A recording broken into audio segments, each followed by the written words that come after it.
ওকে জোড়া ফুলে ভোট দিয়ে তৃণমূলে ভোট দিয়ে জেতাবেন। এমন জায়গা কোথাও খুঁজে পাবে না তো তুমি, সকল রাজ্যের রানী সে যে মোদের বঙ্গভূমি। বাজেটে কেন করেননি? সারা দেশের জন্য, বাংলার জন্য মিথ্যে কথা বলতে হয়। সেন্ট্রাল কখনো একটা রাজ্যের জন্য করতে পারে না, সবার জন্য করতে হয়। আমি যেটা বলি সেটা করি।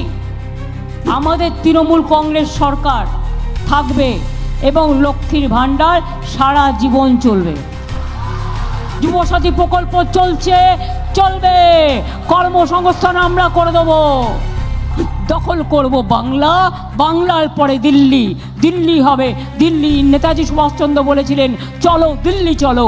নেতাজি সুভাষচন্দ্র ছবি সামনে রেখে দিল্লি দখল আমরা করবই সবাই মিলে, এটা মাথায় রাখবেন। এমন জায়গা কোথাও খুঁজে পাবে না তো তুমি, সকল রাজ্যের রানী সে যে মোদের বঙ্গভূমি, সে যে মোদের জন্মভূমি, সে যে মোদের মাতৃভূমি, এটা মাথায় রাখবেন। হসপিটাল থেকে শুরু করে, কলেজ থেকে শুরু করে, বিশ্ববিদ্যালয় থেকে শুরু করে, আইটি থেকে শুরু করে, পলিটেকনিক থেকে শুরু করে, ইভেন জুট ইন্ডাস্ট্রির আমরা পক্ষে।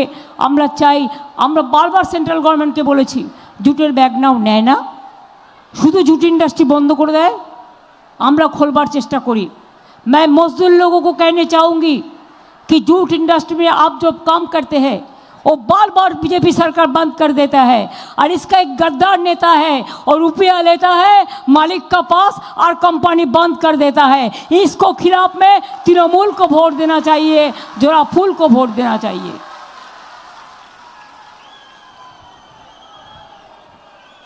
আমি আগের বার বলেছিলাম মা ভাই বোনেরা লক্ষ্মীর ভাণ্ডার করে দেব। 500 টাকা দিয়ে শুরু করেছিলাম, ইলেকশনের আগে বলেছিলাম করেছি।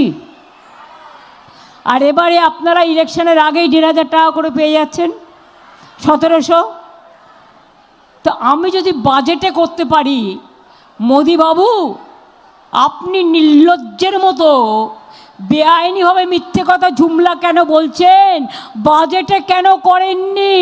সারা দেশের জন্য, বাংলার জন্য মিথ্যে কথা বলতে হয়। সেন্ট্রাল কখনো একটা রাজ্যের জন্য করতে পারে না, সবার জন্য করতে হয়।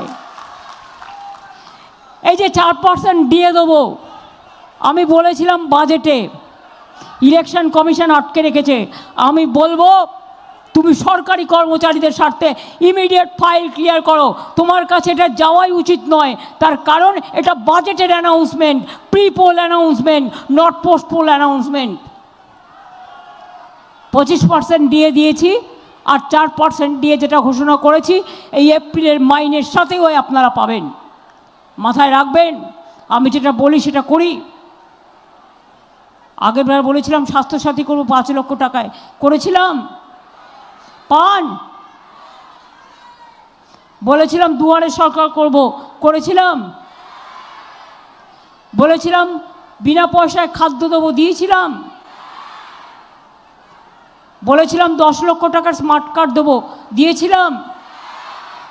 ক্লাস 9-এর ছেলেমেয়েরা সাইকেল পায় বিনা পয়সায় গ্রামে গ্রামে। 11 ক্লাসে উঠলে বিনা পয়সায় 10,000 টাকার স্মার্টফোন পায়। কৃষকরা ভাতা পায়, শ্রমিকরাও পায়, ক্ষেত মজদুররাও পায়। 105টা স্কিম আছে গভর্নমেন্টের। আর এবার বলে যাচ্ছি, যেটা বলবো, আমাদের তৃণমূল কংগ্রেস সরকার থাকবে এবং লক্ষ্মীর ভাণ্ডার সারা জীবন চলবে।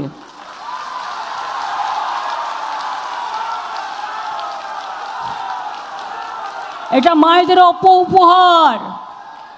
মনে রাখবেন, যারা ভোটের সময় ফর্ম ফিল আপ করে আপনার অ্যাকাউন্ট লুট করে, এরপর আপনার অ্যাকাউন্টে যা টাকা আছে নিয়ে নেবে। দিল্লিতে বলেছিল দেবে, দেয়নি।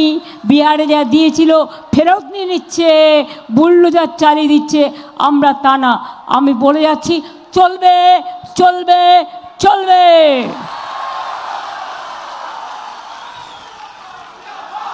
যুবকদের জন্য যুবসাথী প্রকল্প চলছে, চলবে। কর্মসংস্থান আমরা করে দেব। যার এখনো কাঁচা বাড়ি আছে পাকা বাড়ি আমরা করে দেব সবগুলোর। এখনো যার বাড়িতে নলের জল যায়নি আমরা 1 কোটি লোকের বাড়িতে পাঠিয়েছি, বাদ বাকি করে দেব। দুয়ারে সরকার দেখেছেন, আমার পাড়া আমার সমাধানের টাকাও দিয়ে দেওয়া হয়েছে। কোথাও কাজ শুরু হয়েছে, কোথাও অফিসাররা বাইরে চলে গেছে বলে করতে পারেনি, হবে। এবারে আমরা করব দুয়ারে স্বাস্থ্য। যেমন দুয়ারে সরকার হয়েছিল ব্লকে ব্লকে, টাউনে টাউনে, তেমনি সব টাউনে টাউনে ব্লকে ব্লকে ডাক্তার আসবে, নার্স আসবে, প্যারামেডিক্যাল স্টাফ আসবে, মেশিন আসবে, স্ক্যান আসবে, অ্যাম্বুলেন্স আসবে এবং দুয়ারে স্বাস্থ্য করে দেব। আরও অনেক কাজ আছে, সবটা বলতে গেলে আমার তো রোজ, আমি প্রায় 1 মাসের ওপর মিটিং করছি, কালকে 10টা করেছি, আজকেও 7টা আছে। বিজেপির 100টা ফ্লাইট নিয়ে এসছে, 200টা হেলিকপ্টার নিয়ে এসছে, আর 2 লক্ষ বাইরে থেকে বহিরাগতদের নিয়ে এসছে বাংলা ভোট দখল করবে বলে। আবার 2 লক্ষ সেন্ট্রাল ফোর্স নিয়ে আসছে, আবার মিলিটারিও নিয়ে আসছে, আবার সাজোয়া গাড়িও নিয়ে আসছে, যারা যুদ্ধ করছে। পয়েলগাঁও যখন পাকিস্তান অ্যাটাক করে তখন তুমি কি করো? মুখে লুকো প্লাস্টার লাগাকে तुम बैठा रहते हैं। जब दिल्ली में अटैक होता है तुम लुको प्लास्टर लगाते हैं। जब दुबई में जाते हो तो मुसलमान लीडर के साथ कोलाकुली करते हो, तब देखता है हिंदू ना मुस्लिम है। जब सऊदी अरबिया जाता है तो एक पात में बैठ के खाते हो। और जितना जुमला बंगाल में है, हिंदू और मुसलमान স্বাধীনতা সংগ্রামের লড়াই সবাই করেনি। নজরুল লেখেনি শ্যামা সঙ্গীত, দেখাতে পারবেন যে শ্যামা সঙ্গীত তিনি রচনা করে গিয়েছিলেন, সেই শ্যামা সঙ্গীত এখনো আরও রচনা হয়েছে? যিনি স্বাধীনতা আন্দোলনে বলেন, ফাঁসির মঞ্চে গেয়ে গেল যারা জীবনেরও জয়গান, আসিয়া লক্ষ্যে দাঁড়ায়ছে তারা দিবে কোন বলিদান, তাকে আপনি হিন্দু না মুসলমান বলবেন? রবীন্দ্রনাথ যখন বলেন, বাংলার মাটি বাংলার জল, বাংলার বায়ু বাংলার ফল, পূর্ণ হোক পূর্ণ হোক পূর্ণ হোক হে ভগবান, তখন আপনি তাকে হিন্দু না মুসলমান বলবেন? রামকৃষ্ণ পরমহংসদেব যখন বলেন, ওরে মাকে কেউ বলে মা, কেউ বলে মাদার, কেউ বলে আম্মা, এই তো তফাৎ। জলকে কেউ বলে জল, কেউ বলে পানি, কেউ বলে ওয়াটার, তাকে হিন্দু বলবে না মুসলমান বলবে?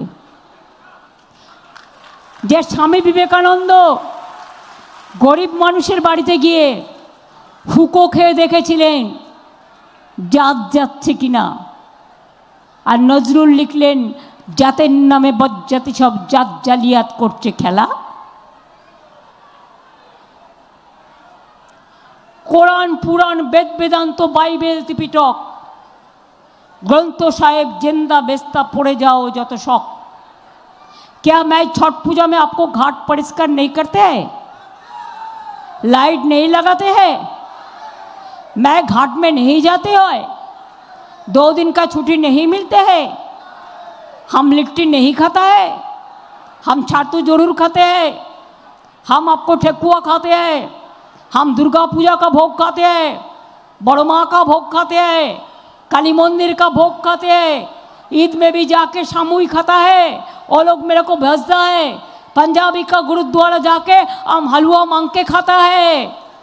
हमारा महावीर जैन जय जिनेंद्र, जियो और जीने दो, सबको लिए हम एक साथ में काम करते हैं, चाहे सिंधी हो, चाहे बुद्धिस्ट हो, चाहे हिंदू हो, सबके लिए। तो बंगाली के ऊपर आपका गुस्सा क्यों है? पिंटू बाबू को बहुत गुस्सा हुआ, बांग्ला एसे बोले সোনার বাংলা, আর বাংলার বাইরে কথা বললেই বাংলা ভাষায় ধরে ধরে পেটায়।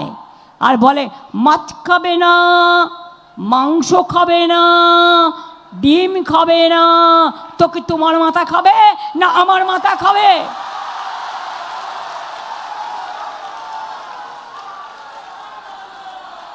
जिसका मर्जी जो खाए, हमारा क्या आपत्ति करना है? हम तो सब खाना पसंद करते हैं। कोई वेज खाता है, कोई नॉन वेज खाता है। कितना लोगों को आप खाना बंद करोगे? कितना लोगों का ऊपर अत्याचार करोगे? और जो कमिश्नर मैंने बनाया वो मेरे को मीटिंग में परमिशन देता नहीं है। हेमंत सोरेन को वो एविएशन डिपार्टमेंट 4 घंटा रुक दिया, लालगढ़ में मीटिंग में नहीं पहुंचने दिया। बीजेपी सबको कंट्रोल करते हैं। वो तो 3 दिन पहले लोकसभा में हारा ना, फिर 1 साल में जाएगा। इसको विनाश निश्चित है।